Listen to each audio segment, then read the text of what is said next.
Sabi nila ang katahimikan daw ay ginto. Pero dito sa lugar na ito, ang katahimikan ay gawa sa semento at bakal. Para mabuo ang tinatawag nilang lungsod ng kinabukasan, nagbuhos sila ng milyon-milyong toneladang konkreto sa ibabaw ng mga dating palayan at tubuhan na walang katao-tao. Ako si Thomas.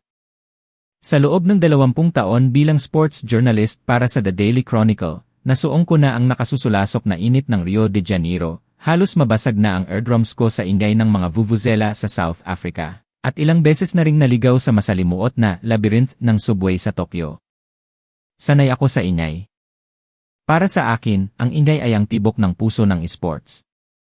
Kung walang sigawan, walang tulakan, walang gulo at walang chows, hindi mo masasabing buhay ang isang laro. Ngunit, nang lumapag ang luma at umuugang negatibo 72 na eroplanong sinasakyan ko sa Clark International Airport, hindi dagat ng mga tao ang sumalubong sa akin. Walang nagkikislapang neon signs na bumubulag sa mata. Ang sumalubong sa akin ay isang nakakapanindig balahibong katahimikan. Welcome to the Philippines, bulong ko sa sarili ko sabay ngisi ng mapakla. Hinila ko ang aking mabigat na maleta palabas ng arrival hall. Ang tunog ng mga gulong ng aking bag sa makintab na marble floor ay umaalingaw-ngaw, krag. Krag. Krag. Parang kuko na ikinakaska sa blackboard. Ang bawat kaluskos ay tila sampal sa tenga dahil sa sobrang tahimik. May ilang security guard akong nakita, mga nakabihis ng barong na uniforme, pero mukhang inaantok sila sa kinatatayuan. Tiningnan nila ako, isang matangkad na Amerikano na nakasuot ng linen na polo at basang-basa na ng pawis, na para bang isa akong alien na nalaglag mula sa Mars. Ito ang Seed Games. Ang pinakamalaking palaro sa Timog Silangang Asya. Sa unang pagkakataon matapos ang ilang dekada, muling naging host ang bansang ito. Dapat ay kumukulo ang paligid sa excitement. Dapat ay may kuryente sa hangin. Pero wala. Ang lahat ay parang isang silent movie na ginastusan ng bilyon-bilyon pero walang nanonood. Paglabas ko ng airport door, sinalubong ako ng init ng Pilipinas ngayong Disyembre. Hindi ito yung init na presko galing sa dagat. Ito yung init na isingaw ng lupa, tuyo, maalikabok, at dumidikit sa balat, galing sa mga patag na lupain hinukay para tayuan ng mga stadium.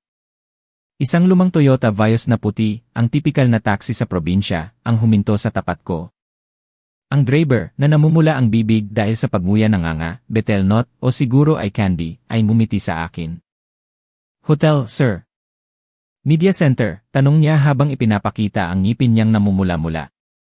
New Clark City Hotel, sagot ko ng madiin, ni hindi ko siya nilingon habang ibinabalibag ko ang bag ko sa likod ng taxi. Hindi ako pumunta dito para makipagkaibigan. Nandito ako para magsulat tungkol sa paglustay. Gusto ng editor ko ng istorya kung paano sinusunog ng isang mahirap na bansa ang pera nito para lang magpa-impress sa mga dayuhan. Diyos ko! Sa unang tapak ko pa lang, nakita ko na agad ang materyales para sa artikulo ko. Nang umandar ang taxi, napakusot ako ng mata sa nakita ko. Hindi dahil sa ganda, kundi dahil sa pagka-hindi natural nito. Sa harap ko ay ang pinakamalawak na highway na nakita ko sa tanang buhay ko. 20 kalinya ang lapad. Hindi kayo nagkakamali ng dinig. 20 kalinya na kalsada na diretsyo hanggang sa dulo ng abot tanaw. Kasya yata ang isang Boeing 747 na maglanding dito. Pero sa napakalawak na kalsadang ito, kami lang, ang kakarag-karag na taxi na ito, ang tumatakbo. Nilabas ko ang kamera ko at click-click-click. Isang asong kalye ang tumatawid sa highway. Inabot yata ng 1 minuto bago ito nakatawid sa kabila dahil sa sobrang lapad. Ito ang litratong babagay sa headline ko bukas, ang daan patungo sa kawalan. Ang laki ng kalsada natin, no, sir, tanong ng driver habang nakatingin sa rearview mirror. May kislap ng sea pride o pagmamalaki sa mga mata niya. Napasinghal ako. Malaki? Pero nasaan ang mga tao? Hindi niya nakuha ang sarkasmo sa boses ko. Ngumiti lang siya. Paparating na sila, sir. Paparating na ang mga tao. Live games ito eh. Umiling ako at tumingin sa labas. Nakita ko ang mga naglalakihang government buildings na pininturahan ng matitingkad na kulay, asul, pula, dilaw na nakatayo sa gitna ng mga tuyong talahiban. Para silang mga Lego blocks na iniwan ng isang higanteng bata matapos magsawa sa paglalaro. Nakatayo sila ng nag-iisa, malungkot at walang buhay. Walang bangketa para sa tao. Walang nagtitinda ng fishball o kape sa gilid. Ito ay isang lungsod na dinisenyo para tingnan mula sa eroplano, hindi para tirhan ng tao. Ghost City ito, bulong ko habang nagtatype ng notes sa phone ko. Para itong set ng pelikula sa Hollywood na naubusan ng budget, kaya iniwan na lang. Nadaanan namin ang malaking stadium, ang New Clark City Athletic Stadium. En grande. Ang disenyo ay parang bunganga ng bulkan. Pero napapaligiran ito ng barbed wire at mga sundalong may bitbit na mahahabang baril. Palakasan ba ito o kampo ng militar? Tanong ko sa sarili. Ang pakiramdam ng kawalan ng seguridad ay gumapang sa akin. Marami na akong narinig tungkol sa gobyerno dito. Kontrolado. Sekreto. Ang kawalan ng tao ay mas lalong nagpapaniwala sa akin na may itinatago sila. Sir, nandito na tayo sa hotel, boses ng driver ang pumutol sa pagmumuni-muni ko. Ang hotel ay parang palasyo na biglang sumulpot sa gitna ng bukid. May fountain sa harap, may gintong haligi. Pero ang lobby, walang katao-tao. Inabutan ko ng 500 pesos ang driver, kahit 200 lang ang patak ng metro. Kinuha niya ito at yumuko ng paulit-ulit, nagpapasalamat na parang binigyan ko siya ng mana. Kinayamutan ko ang ganoong klaseng pagpapakumbaba. Keep the change, sabi ko sabay kaway ng kamay para paalisin siya. Hinila ko ang maleta ko papasok nang hindi na siya nililingon. Sa loob ng malawak na kwarto, ang aircon ay umuugong ng malamig. Humilata ako sa kama at tumitig sa mataas na kisam.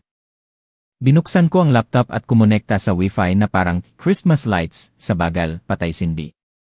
May email galing sa Editor-in-Chief, Musta Thomas. May nahanap ka na bang interesting? Napangisi ako at tinipa ang unang mga pangungusap. Welcome sa bagong lungsod. Ang nag-iisang lugar sa mundo kung saan pwede kang maglaro ng football sa gitna ng highway nang hindi natatakot na masagasaan. Ang Pilipinas ay nagtayo ng isang gintong hawla para sa SEA Games, pero nakalimutan nila ang pinakaimportanteng sangkap, ang mga manonood. Kung ang puno ay natumba sa gubat at walang nakarinig, tumunog ba ito? Kung mayay games pero walang tao, matatawag ba itong laro? Isinarado ko ang laptop, kontento sa talas ng dila ko. Ako si Thomas, ang tagamasid mula sa sibilisadong mundo. Nandito ako para ibunyag ang kalokohang ito. Pero hindi ko alam, sa labas ng bintana, habang bumabalot ang dilim sa probinsya ng Tarlac. Ang tunay na kwento ay nagsisimula palang gumalaw sa anino. Kinabukasan, ang pasensya ko ay kasing init na ng tanghali sa Pilipinas. Ang media center ay mukhang moderno sa labas, puro salamin. Ang aircon ay kasing lamig ng Arctic. Pero hindi nito kayang palamigin ang ulo ko. Damn it! Anak ng. Hinampas ko ang lamesa. Sa screen ng laptop ko, ang loading circle ay umiikot pa rin. 15 minuto na. Hindi ako makasend ng email. Hindi ako maka-upload ng photos. Nasa 2,019 na tayo, pero ang internet dito parang nasa 1,900 at 90 pulse pa rin. Para sa isang journalist, ang walang internet ay parang pagkaubos ng oxygen. Sumandal ako sa upuan at bumuntong hininga ng malalim. Doon ko narinig ang boses. Good morning, sir. Okay lang po ba kayo? Tumingala ako. Isang volunteer. Babae, nasa 20 anyos siguro. Kayumanggi ang balat at ang buhok ay nakapusod ng maayos. Suot niya ang uniforme ng SEA Games na may kulay ng bandila ng Pilipinas. At nakangiti siya. Ang problema ay ang ngiti na yan. Mula nang dumating ako, lahat ng tao ay nakangiti. Sa airport, sa hotel, sa daan. Ngayon dito sa media center. Lahat sila ay may default setting ng ngiti. No, I'm not okay, sigaw ko. Ang bagal ng wifi nyo. Mas mabilis pa ang pagong. Kailangan kong magpadala ng litrato sa London. Ngayon na. Sa ibang bansa, kapag sinigawan mo ang staff, sisimangot sila o sasagot pa ba lang. Pero ang babaeng ito, hindi na tinag. Ang ngiti niya ay hindi man lang nabawasan. Pasensya na po, sir. Baka po kasi maraming gumagamit kaya congested. Sasabihan ko po ang any department namin. Wait lang po kayo, sir. Salamat po. Yumuko siya ng bahagya, tanda ng paggalang, at umalis. Parang robot. Tumingin ako sa paligid. Daan-daang volunteers ang nakatayo. Kapag may dayuhang dumadaan, sabay-sabay silang yumuyuko at bumabati ng mabuhay ng sabay-sabay. Sa paningin ko, hindi ito hospitality. Ito ay choreography.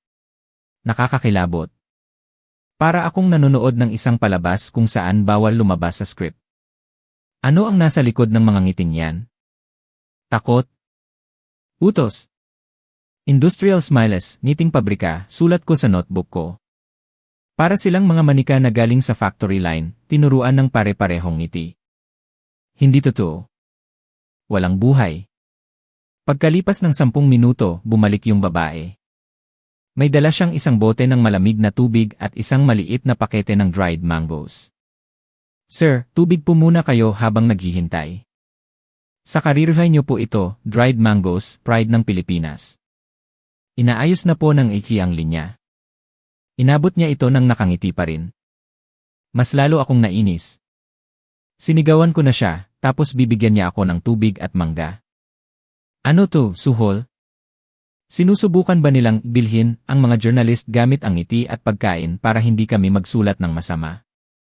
Thanks, agaw ko sa tubig. Pero tandaan mo, hindi mapapabilis ng mangga ang internet. Opo, sir. Salamat po. Yumuko ulit siya at umalis. Sa wakas, bumalik ang internet. Tinapos ko ang artikulo ko at pinindot ang send. Napadala na sa London. Nakangisi ako. Akala ko, nabunyag ko na ang palabas ng mga taong ito. Pero ang hindi ko alam, ang pinakamalaking pagkakamali ko ay nag-aabang pa lang. Bukas, iiwan ko ang Ni Plastic City na ito at pupunta ako sa Maynila. Hahanapin ko ang totoong buhay. At ang biyaheng iyon ang magpapaluhod sa akin. Matapos ang 3 araw sa loob ng gintong hawla ng Clark at Tarlac, hindi ko na kaya. Ang buffet sa hotel, ang robotic na ngiti ng volunteers. Nasasakal na ako. Gusto ko ng totoo. Gusto ko ng dumi, ingay at totoong tao, sabi ko sa sarili ko sa salamin. Kaya habang ang ibang journalist ay sumasakay sa mga shuttle bus na may aircon, ako ay nagtungo sa terminal ng bus ng mga ordinaryong tao. Ang destinasyon ko, Maynila. Ang kabisera. Ang sentro ng kaguluhan. Pagdating ko sa terminal sa Davao, napangiti ako ng mapakla. Ito ang Pilipinas, naisip ko. Kabaligtaran ng katahimikan sa New Clark City, dito ay sumasabog ang ingay. Manila. Cubao. Pasay. Sakay na, sigaw ng mga konduktor na nakasabit sa pinto ng bus. Mga nagtitinda ng chicharon, mani, at tubig na sumisiksik sa bawat sulok. Amoy ng usok ng tambutso, amoy ng pritong manok, at amoy ng pawis na naghahalo-halo. Bumili ako ng tiket at sumakay. Luma ang bus. Punit na ang ibang upuan at ang aircon ay tumutulo. Hey Joe. Dito ka sa tabi ko, sabi ng isang lalaking katabi ko. Puno ng ginto ang ngipin niya at may bitbit siyang bayong na may manok na panabong. Umiling ako. Okay lang ako. Ang kamera bag ko at wallet ay niyakap ko ng mahigpit. Sa ganitong klasing lugar, mahirap, magulo, ang magnanakaw ay pwedeng nasa tabi-tabi lang. Hindi ko inaalis ang mata ko sa gamit ko. Nang umandar ang bus, umuga ang buong katawan ko. Lubak-lubak ang daan palabas ng terminal. Habang nasa biyahe, ang katabi ko ay nagbukas ng styrofoam na lalagyan. Amoy bawang at suka. Adobo. Kain tayo, Joe. Adobo, alok niya. Umiwas ako ng tingin. No, thank you.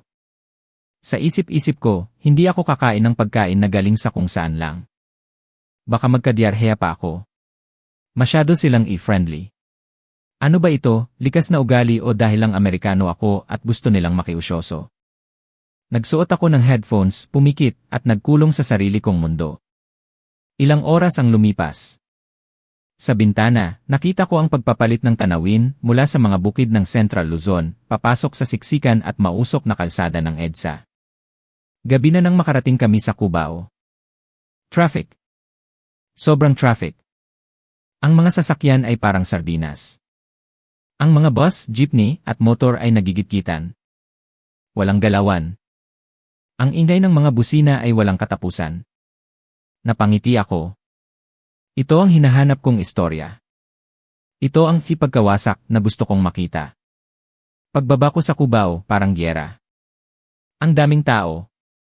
Taxi! Taxi! Grab, sigaw ng mga dispatcher. Tinabig ko sila at sumakay sa pinakamalapit na puting taxi. Sa Roxas Boulevard. Bilisan mo, utos ko. Pagdating sa hotel ko sa Maynila, sa sobrang pagod, humilata agad ako sa kama. Mag-shower muna ako bago magtrabaho. Paglabas ko ng banyo, biglang nanigas ang buong katawan ko. Teka.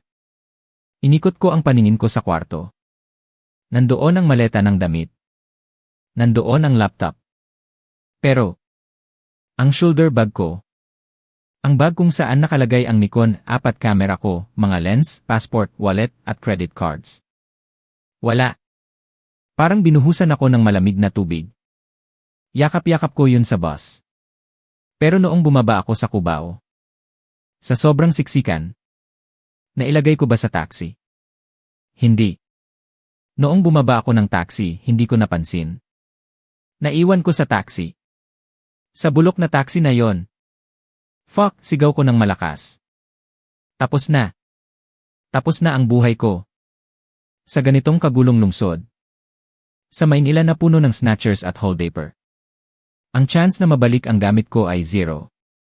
Siguradong kinuha na yun ng driver. O kaya ng sunod na pasahero. Napaluhod ako sa sahig. Ayaw ko sa katahimikan ng New Clark City. Pero heto, sa unang gabi ko sa Maynila, sinampal agad ako ng realidad ng syudad na ito. Lumabas ako ng hotel na parang baliw. Sa kalsada, ang traffic at usok ay parang nangaasar sa akin. White taxi. Anong plaka? Diyos ko. Hindi ko natandaan ang plaka. Sinugod ko ang pinakamalapit na presinto ng pulis. Madilim ang istasyon at amoy sigarilyo. Isang pulis ang nakaupo sa likod ng lumang mesa, nagkakape habang nanonood ng AC. Help! I lost my bag, sigaw ko. Tumingin siya sa akin. Kalmado. Masyadong kalmado. Passport. Pera, tanong niya sa barok na English. Yes. Lahat. Camera, passport, wallet. Everything. Kumuha siya ng isang gusot na papel at ballpen. Anong plate number? I don't know. Umiling siya. Humigop ng kape. Walang number. Very difficult, mahirap yan. Ang linyang yan ang nagsindi ng mitsa ng galit ko. Very difficult. Yun lang. Pulis kayo, di ba? Wala ba kayong sisi? Radyo. Tumingin siya sa akin gamit ang matang parang walang pakialam. Sir, upo muna. Gusto mo tubig? Ayoko ng tubig. Hinampas ko ang mesa. Gusto ko ang bag ko. Ang mga tao sa bansang ito, puro magnanakaw. Pinagtinginan ako ng mga tao sa presinto. May awa sa mata ng iba, may gulat. Pero para sa akin, mata yun ng mga taong guilty. Sa bansang ang minimum wage ay wala pang $10 isang araw, ang laman ng bag ko ay jackpot na. Sino ang magsusoli noon? Yung taxi driver na yun? Siguradong nagpapakasaya na yun ngayon. Umalis ako sa presinto na bagsak ang balikat. Gabi na. Ang mga ilaw sa post sa Maynila ay aandap-andap. Sa gilid ng kalsada, may mga nag-inuman sa harap ng tindahan, nagtatawanan. Ang tawa nila ay parang insulto sa akin. I hate this place, bulong ko. Ayoko sa bansang to. Bumalik ako sa hotel, umupo sa sofa at napahawak sa ulo. Wala akong passport, hindi ako makakaalis. Wala akong pera. Cellphone lang ang natira sa akin. Ang yabang ko noong nasa New Clark City ako. Ang talas ng mga isinulat ko. Ngayon, isa na lang akong dayuhang walang-wala. Parang batang nawawala sa palengke. Binuksan ko ang phone ko para i-text ang editor ko. Hindi na ako makakauwi. Ninakawan ako. Impyerno ang bansang ito. Habang nagtatype ako, Tumunog ang telepono sa kwarto.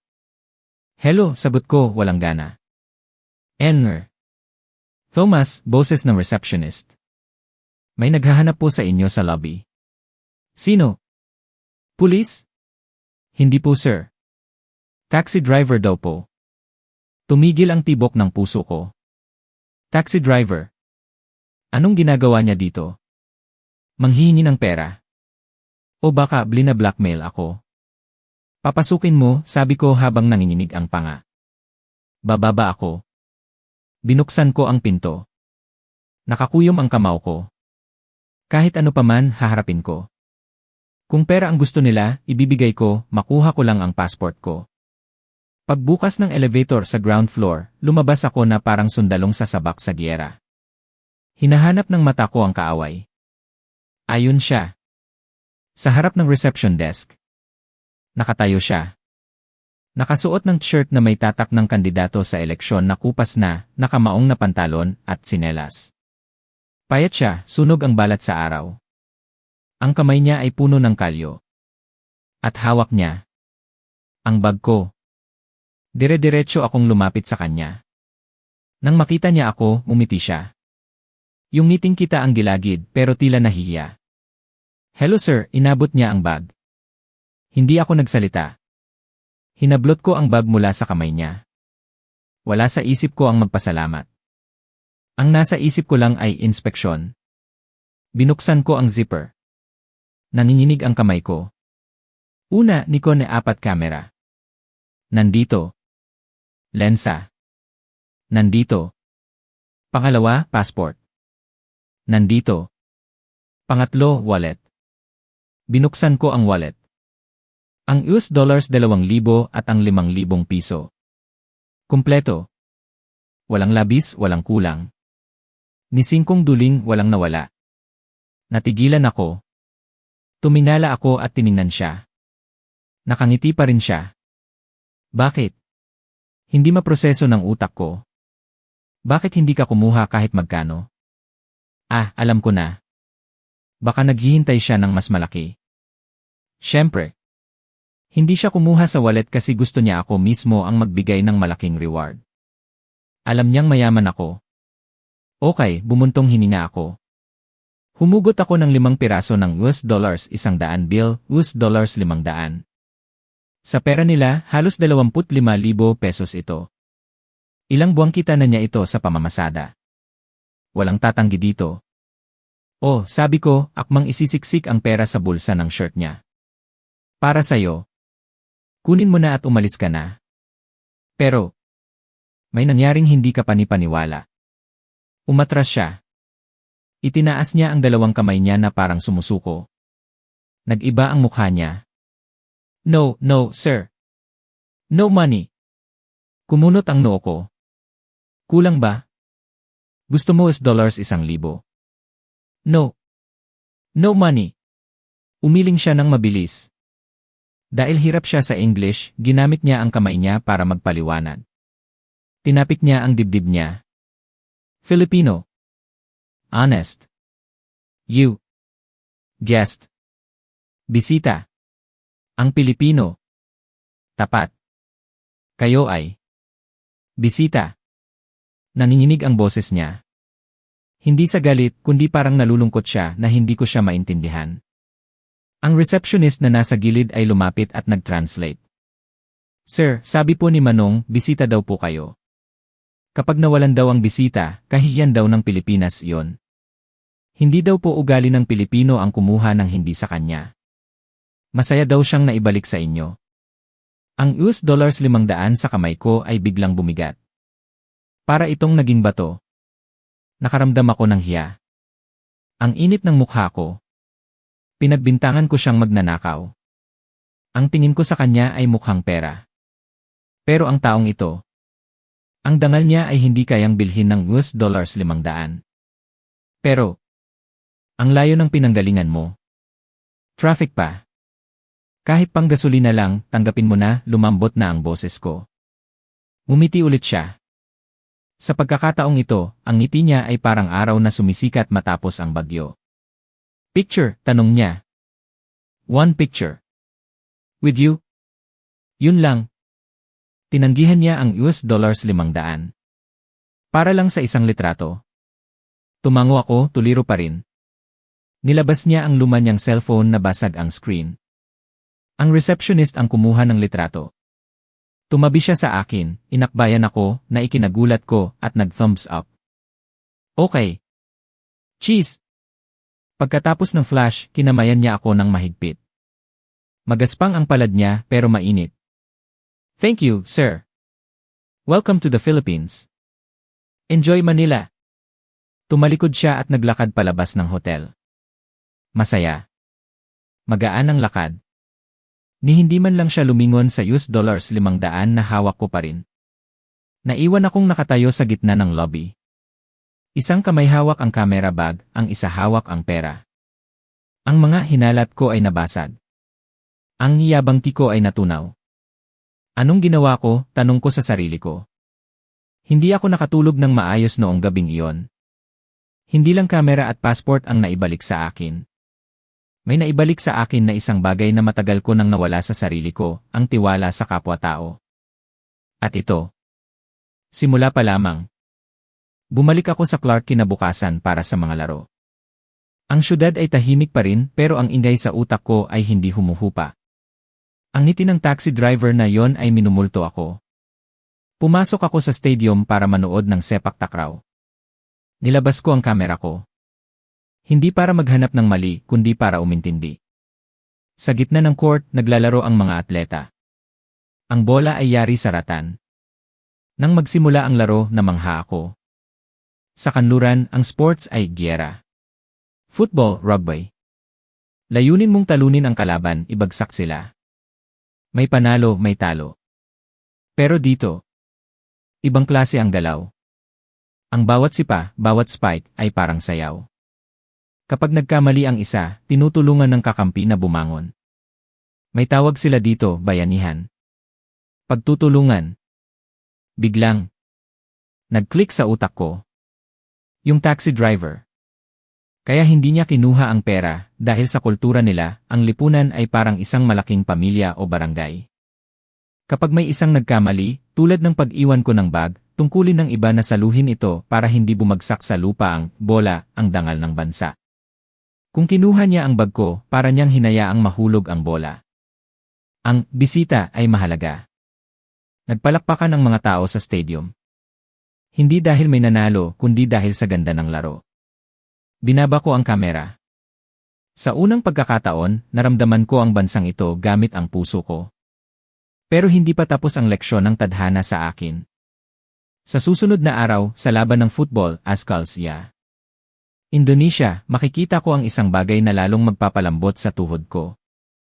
Ang Rizal Memorial Stadium sa Maynila ay punong-puno. Ang Ultras Filipinas ay sumisigaw, kumakanta, pumapadyak. Nakaupo ako sa press box. Ito ang ingay na gusto ko. Ito ang passion. Pero, hindi pumanig ang swerte. Natalo ang Pilipinas. 2 tandang bawas isa. Pag-ihip ng 7, tumahimik ang buong stadium. Ang mga Ascals ay napaupo sa damuhan, luhaan. Sa England, delikado ang ganitong oras.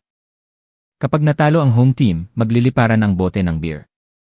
Magwawala ang mga hooligans. Magkakagulo. Inihanda ko ang kamera ko. Eto na. Magwawala na sila. Handa na akong kunan ang galit ng mga Pilipino. May mga umiiyak sa bleachers. Yakap-yakap ang mga bandila. Pero, 5 minuto ang lumipas. Walang boteng lumipad. Walang nambato ng upuan. Sa halip, nakarinig ako ng kakaibang tunog. Ay array! Ay array! Ay array! Tunog ng plastic. Tumayo ako at tumingin sa audience. Hindi ako makapaniwala. Ang mga fans. Yung mga umiiyak na fans. Hindi pa umuwi. Nakayuko sila at namumulot ng basura sa paanan nila. Boat ng tubig, balat ng chichirya, tissue. Anong ginagawa nila? Napanganga ako. Sa halip na magwala dahil sa pagkatalo, nililinis nila ang stadium. Hindi lang isa. Daan-daan sila. Ang kilusan na tinatawag nilang Claygo, clean as you go, na naging viral noong mga nakaraang laro, ay ginagawa nila ng kusa kahit na masakit ang pagkatalo. Tumakbo ako pababa sa bleachers. Nilapitan ko ang isang dalagita na may bitbit na malaking itim na trash bag. Namumugto ang mata niya kakaiyak. "Excuse me," tanong ko. "Bakit? Talo ang team nyo. Bakit ka naglilinis? Hindi ka ba galit?" Pinunasan niya ang luha niya gamit ang likod ng palad. Tumingala siya sa akin. "Malungkot po, sir. Sobrang sakit." Pero, humihikbi niyang sagot, "Host po kami eh. Bisita namin kayo. Hindi pwedeng madumi ang bahay namin. Nakakahiya po kung mag-iwan kami ng kalat. Pilipino po kami." Natigilan ako. Ang host, kailangang panatilihing malinis ang bahay. Sa Wembley Stadium sa London, kapag tapos na ang laro, parang basurahan ang paligid. Ang mga sibilisadong Europeo ay nag-iwan ng kalat dahil trabaho daw iyon ng janitor. Pero dito, sa bansang tinatawag na Third World, ang mga tao ay nagpapakita ng key first class na ugali sa gitna ng luha. Talo sila sa laro pero hindi sila talo sa pagkatao. Itinaas ko ang kamera. Hindi para kunan ang mga players, kundi para kunan ang mga taong ito na namumulot ng basura. Nagkamali ako pag-amin ko sa sarili ko. Akala ko bastos ang lugar na to. Pero ako pala ang bastos. Ako na humatol sa kanila, ako ang walang modo. Nung gabing iyon, wala na akong pakialam sa press conference. Isa lang ang headline sa utak ko. Ang gintong medalya ay hindi ibinibigay sa entablado. Ito ay matatagpuan sa bleachers. Pero hindi pa tapos ang Pilipinas sa akin. Hinihilom na nito ang kaluluwa ko, pero sisingilin naman nito ang katawan ko. Dahil sa pagod, puyat, at paiba-ibang klima, bumigay ang katawan ko. Hating gabi. Nasa hotel room ako. Nanginginig. Ang aircon ay nakapatay na pero giniginaw pa rin ako hanggang buto. Ang sakit ng ulo ko parang binibiyak. Mamamatay yata ako, ungol ko habang nakabaluktot sa ilalim ng kumot. Ang magkasakit ng mag-isa sa ibang bansa ang pinakamalungkot na pakiramdam sa mundo. Walang nanay. Walang kaibigan. Gusto kong tumawag sa reception pero wala na akong lakas. At isa pa, staff lang sila. May pakialam ba sila? Nawawalan na ako ng malay nang marinig ko ang katok. Tok. Tok. Tok. Bumukas ang pinto. Pumasok ang liwanag mula sa hallway. Ang pumasok ay si Nanay Rosa. Ang housekeeping attendant na laging naglilinis ng kwarto ko. Nasa 50 anyos na siya, medyo mataba at laging nakapusod ang buhok. Lagi ko siyang nadadaanan pero hindi ko siya pinapansin dati. Isa lang siyang background sa akin. May dala siyang tray. "Sir, okay lang kayo?" tanong niya ng mahina. Umungol lang ako. Dali-dali siyang lumapit sa kama. Ibinaba ang tray. Hinipon niya ang noo ko. Ang palad niya ay magaspang pero malamig sa balat. "Naku! Ang taas ng lagnat mo, anak!" Pumasok siya sa banyo. Kumuha ng basang bimpo. Pinunasan niya ang mukha ko, leg at braso. Ang galaw niya ay parang sa nanay ko noong bata pa ako. Tapos, kinuha niya ang mangkok sa tray. Mainit na lugaw. May luya, manok at itlog. Ang amoy nito ay nakakaginhawa. "Kain ka, anak." "Sige na. Para lumakas ka." Tinawag niya akong anak. "Hindi, sir." Sinubukan kong bumangon. Inayos niya ang unan sa likod ko at inalalayan ako. Sinubuan niya ako gamit ang kutsara. Dahan-dahan lang. "Yan. Ang galing." Kinakausap niya ako na parang bata. Sa unang higop ko ng lugaw, naluha ako. Ang lasa. Lasang bahay. Lasang pagmamahal. Gusto kong magtanong, sino ka? Bakit mo ito ginagawa? Hindi mo naman ito trabaho. Lampas na sa oras ng trabaho mo. Pero walang lumabas na boses. Inubos ko ang lugaw. Pinainom niya ako ng gamot by Jessic siguro. Inayos niya ang kumot ko. Hindi siya umalis agad. Umupo siya sa gilid ng kama at pinaypayan ako. Matulog ka na. Nandito lang si nanay. Nakatulog ako ng mahimbing. Nawala ang masasamang panaginip. Kasi may nagbabantay sa akin. Pagkagising ko ng umaga, magaling na ako. Wala na si Nanay Rosa. Pero sa mesa, may iniwan siyang Skyflakes at Gatorade. Lumabas ako sa balcony. Ang araw sa Maynila ay mas maliwanag ngayon. Binuksan ko ang wallet ko. Gusto kong bayaran si Nanay Rosa. Hahanapin ko siya at bibigyan ko siya ng malaking tip. Pero natigilan ako. Hindi, Thomas. Wala ka pa bang natutunan? Tulad ng taxi driver. Ang pera ay hindi kayang tumbasan ang lahat. Hindi ginawa ni Nanay Rosa yon para sa pera. Ginawa niya yon dahil sa malasakit. Dahil sa kulturang Pilipino, hindi kaiba. Kapag nagbigay ako ng pera, parang iniinsulto ko ang pagmamahal na ibinigay niya. Isinara ko ang wallet. Binuksan ko ang diary ko. Sabi nila, pangit ang healthcare dito. Totoo siguro. Pero may mga manggagamot dito na mas magaling pa sa doktor. Hindi sila gumagamit ng stethoscope. Gumagamit sila ng puso. Tumatayong nanay sa isang dayuhang hindi naman nila kaano-ano. Pumunta ako dito para kumuha ng balita. Pero ang nakuha ko ay isang pamilya. Huminga ako ng malalim. Huling araw na ng SEA Games. Closing ceremony na. May gagawin pa ako. Ang laptop ko. Nandoon pa ang draft ng artikulo kong puno ng lason. Ang larong walang laman, kwento ng isang ghost city. Binasa ko ulit. Bawat salita ay nanunusok sa dibdib ko. Puno ng yabang. Kung ipapadala ko to, tatawa ang mga taga-London. Lalaitin nila ang Pilipinas. Pero, hindi na yun ang katotohanan. Nag-aalangan ang mga daliri ko sa keyboard. Nakita ko ang mukha ng taxi driver. Ang luha ng babaeng namumulot ng basura. Ang kamay ni Nanay Rosa. Hindi ko pwedeng traidurin ang mga taong ito. Pinindot ko ang select all. Delete.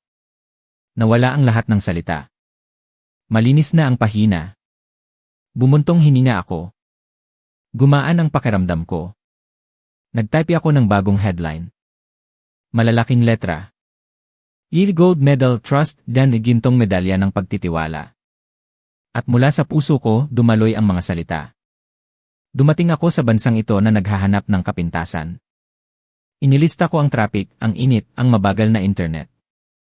Akala ko, ang Pilipinas ay isang mahirap na bansa na walang maibubuga. Pero nagkamali ako. Ang tiningnan ko lang ay ang balat, hindi ang laman. Alam nyo ba?